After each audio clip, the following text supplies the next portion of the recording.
আমার মনে হয় আমি ভাবি আর কি, একা একা ভাবি যে আল্লাহ যে 5 বার আমাদেরকে ডাকেন, মনে হয় আল্লাহ এই কথা মনে করে ডাকেন যে বন্দা এসা পড়া ঘুমায় গেছিস, ফজর অনেক লম্বা সময় হয়ে গেছে, তুইও আমার সাথে কথা বলস না, আমিও বলি না, একটু উঠা আয়, তুইও বল আমিও বলি, একটু উঠা আয় ঘুমের থেকে।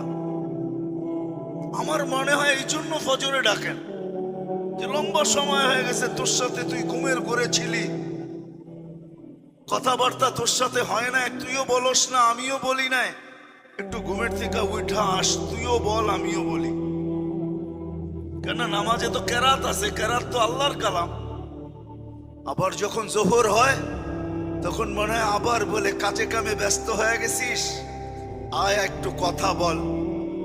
আল্লাহর জন্য তো ওই শব্দগুলা ব্যবহার করা যায় না, নাইলে মনে হয় ব্যবহার করতাম যে আয়, কাজে কামে ব্যস্ত হয়ে গেছিস, লম্বা সময় হয়ে গেল, 3-4 ঘন্টা কথা বলিস না আমার সাথে, আয় না, রাগের কি ব্যাপার আছে, একটু ছুটায় জোহরে আয়, আমার সাথে একটু কথা বলা যা, শোনায়া যা, তুই কেমন লাগে, তোর কি দরকার, একটু শোনায়া যা।